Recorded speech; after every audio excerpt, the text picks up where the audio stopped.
आपदाग्रस्त जोशीमठ मामले में उच्च स्तरीय बैठक हुई है। गृह मंत्री अमित शाह की अध्यक्षता में यह बैठक हुई।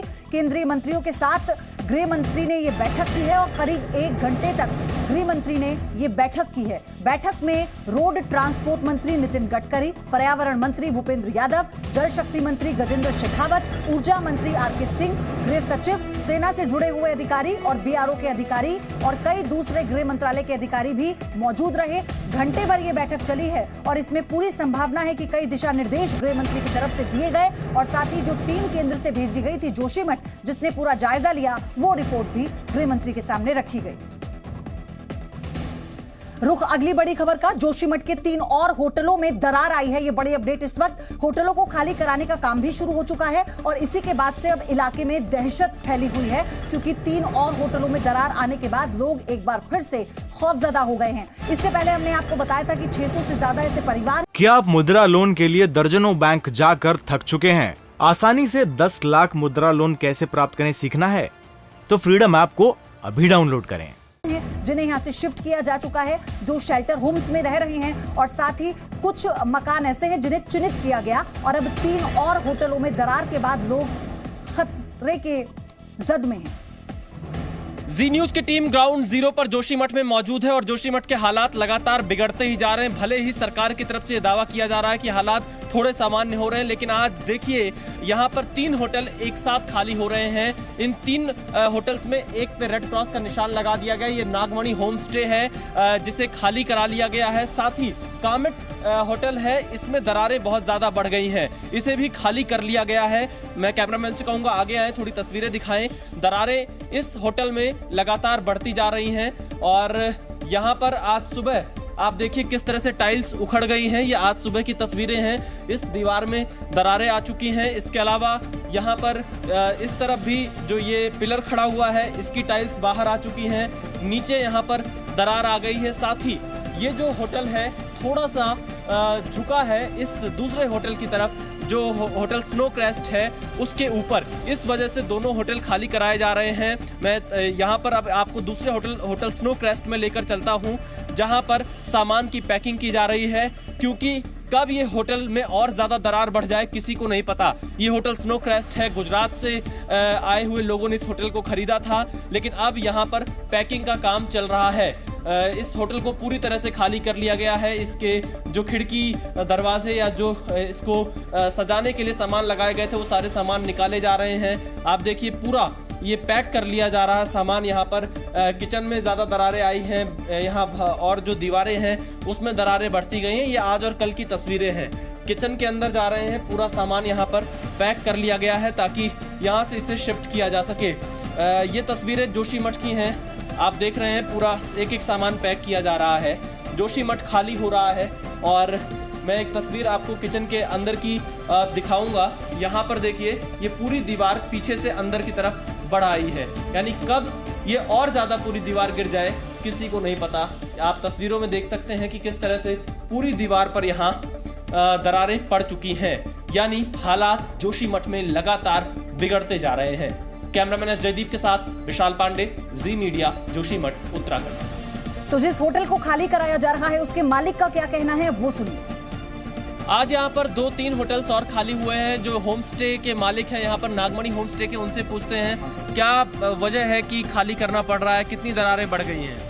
साहब मैं ये जाके आप लोग भी जो है अंदर जा करके जो देखें सर, मेरा जो है 3 रूम जो है बिल्कुल जो है आगे से तो ऐसा जो है लग रहा है कि बिल्कुल सही है, बट पीछे जाने से मेरा जो है 3 रूम बुरी हालत से जो है बर्बाद हो गए हैं। तो ये कब आई दरारें? ये दरारें पिछले माना 15-20 दिन से जो है बढ़ती जा रही हैं। हाँ। और ये डे बाय डे जो है ऐसा हो रहा है। ये दोनों होटल भी खाली कर दिए गए हैं? हाँ जी, ये पड़ोस में दोनों होटल हैं। हाँ। अब कौन जिसमें किसमें जो है लैंडस्लाइड हो रहा है कि नहीं, लेकिन दोनों होटल जो है खाली हो गए हैं। हाँ। और ये आगे वाला जो होटल है स्नो क्रेस्ट, ये भी बोल रहा है कि नीचे को सिंक हो रहा है और ये सरकार की तरफ से कोई आया आप लोगों के पास? सरकार की तरफ से अभी ये सर्वे टीम जो आ रही है, जिसमें कि उसमें जो एक कोई आपदा अधिकारी है और ये कोई नोडल। क्या मांग है आपकी अब? अभी मांग तो यही ऐसा भी सरकार भी तो थोड़ा सा अपना इतना जल्दी वो नहीं कर सकते हैं डिसीजन ले सकते, लेकिन अभी तक मैं हमको जो बताया कि भाई हम अभी धीरे धीरे इसको कुछ करेंगे। आज फाइनल होगा कि वो कितना जो है राहत हम लोगों को किस प्रकार से अभी फाइनल इनको कितना राहत मिलेगा। लेकिन यहाँ पर 3 होटल्स और खाली हो चुके हैं। कैमरामैन जयदीप के साथ Vishal Pandey, Zee media, Joshimath, Uttarakhand. Hotel snow crest भी खाली कर लिया गया है। इसकी मालकिन यहाँ पर मौजूद है। कितनी दरारें, कितना नुकसान आया है आपके होटल में? बिल्डिंग ये 2 तरफ से झुक रही है, पीछे वालों की हमारी तरफ से झुक रही है, हमारी दूसरी तरफ झुक रही है। दरारें नीचे बेसमेंट में है फिलहाल अभी तो। हाँ। आप होटल खाली करा रही हैं अभी? होटल ऑलमोस्ट हमने खाली कर दिया है, बस थोड़ा सा किचन का और खिड़की का सामान बचा हुआ है, बाकी हमने ऑलरेडी शिफ्ट कर दिया हुआ है। कितना नुकसान हो रहा है आपका? नुकसान तो हो रहा है काफ़ी। एक तो पूरा साल हमने रेनोवेशन में निकाला था, सीजन भी नहीं चला। सीजन मुश्किल से अब सर्दियों की सीजन आई और ये सीजन ये बातें हो रही है। तो कितना नुकसान होगा? तो पर्यटक आएंगे नहीं, अब होटल भी खाली तो रहे नहीं है पर्यटक। कुछ आ रहे हैं, वो काफ़ी होटल्स में रुक भी रहे हैं और काफ़ी कुछ डायरेक्ट टॉली चले जा रहे हैं। अब जोशीमठ में तो वैसा कोई स्कोप बचा ही नहीं है, तो टूरिज्म का कोई स्कोप नहीं बचा है जोशीमठ में। अब तो और कुछ नहीं कह सकते हैं। तो देखिए इनके होटल में भी नुकसान हुआ है। इनके यहाँ भी जो ज़मीन है वो धंस रही है, दीवारों में दरारें आ रही हैं और नुकसान बहुत ज़्यादा हो रहा है। पर्यटक जोशीमठ अब नहीं पहुँच रहे हैं। कैमरामैन जयदीप के साथ विशाल पांडे, जी मीडिया, जोशीमठ, उत्तराखंड। तो जोशीमठ में आई दरारों को लेकर केंद्र सरकार एक्शन में है। आज गृह मंत्री अमित शाह ने बड़ी बैठक की है, तो वहीं सीएम पुष्कर सिंह धामी ने जोशीमठ के प्रभावित क्षेत्रों का जायजा लिया और रात्रि वहीं विश्राम किया। जोशीमठ में अभी तक उन घरों को गिराने का काम शुरू नहीं हुआ है जिनमें दरारें आ चुकी हैं। हालांकि उत्तराखंड सरकार की ओर से ये कहा गया कि अभी कोई घर नहीं तोड़ा जाएगा, केवल 2 होटल तोड़े जाएंगे। घरों पर लाल निशान उन्हें खाली करने के लिए लगाए गए हैं। गृह मंत्री अमित शाह और बीजेपी अध्यक्ष जेपी नड्डा ने सीएम पुष्कर सिंह धामी से जोशीमठ की स्थिति पर जानकारी ली। सीएम पुष्कर सिंह धामी ने जोशीमठ के प्रभावित क्षेत्रों का जायजा लिया और रात्रि में जोशीमठ में ही रुके और सुबह नरसिंह मंदिर में पूजा अर्चना की। और सीएम ने कहा कि आपदा कई वजहों से आई है, पीड़ितों को सही मुआवजा मिलेगा।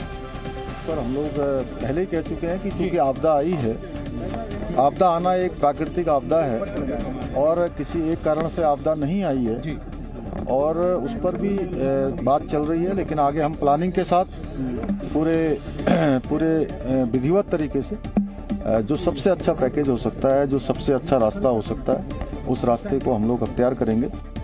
सीएम पुष्कर सिंह धामी जोशीमठ में रात में इसीलिए रुके कि लोगों में सरकार के प्रति भरोसा बढ़े, साथ ही राहत और बचाव कार्यों की सही से समीक्षा भी हो सके। इस दौरान धामी ने लोगों से मुलाकात भी की। इस दौरान सीएम पुष्कर सिंह धामी ने जी न्यूज से भी बातचीत की। एक दीर्घकालिक काम थे, उन कामों को हमने जल्दी करने के लिए वो निर्णय लिया है। सीएम जहां जोशीमठ को बचाने के प्लान की चर्चा कर रहे हैं, वहीं जोशीमठ में जिन 723 घरों में दरारें आई हैं, उनके रहने वालों को अभी 1.5 लाख रुपए की मदद की जाएगी। 50,000 रुपए शिफ्टिंग के लिए और मुआवजे के एडवांस के तौर पर 1 लाख रुपए दिए जाएंगे। फाइनल मुआवजा क्या होगा ये बाद में तय किया जाएगा। 1 हफ्ते में सर्वे पूरा होगा और उसके बाद ये मदद दी जाएगी। सीएम भले ही सर्वे के बाद मुआवजा देने की बात कर रहे हैं, लेकिन होटल मालिक और स्थानीय लोग घरों या होटल को गिराने से पहले की संपत्ति का बद्रीनाथ के तर्ज पर मुआवजा दिए जाने की मांग कर रहे हैं। तो उन्होंने कहा कि ये बद्रीनाथ के तर्ज में नहीं होगा, लेकिन मार्केट रेट पे हो जाएगा। हमने बोला मार्केट रेट बता दीजिए, बोले हम नहीं बता सकते, तो हमने बोला हम भी नहीं सकते। आपको बता दें कि जोशीमठ के जैसे हालात कर्णप्रयाग में भी नजर आते हैं। जोशीमठ से 82 किलोमीटर दूर चमोली जिले के कर्णप्रयाग के मकानों में भी दरारें आ गई हैं। ये दरारें इतनी चौड़ी और लंबी हो गई हैं कि खतरा साफ साफ नजर आने लगा है। दरारों वाले मकानों को लोग खाली करने को मजबूर हैं। मकान मालिक अपने घरों को छोड़कर किराए पर रहने या फिर नगर पालिका के शेल्टर में रहने को मजबूर हैं। क्या आप मुद्रा लोन के लिए दर्जनों बैंक जाकर थक चुके हैं? आसानी से 10 लाख मुद्रा लोन कैसे प्राप्त करें सीखना है? तो फ्रीडम ऐप को अभी डाउनलोड करें।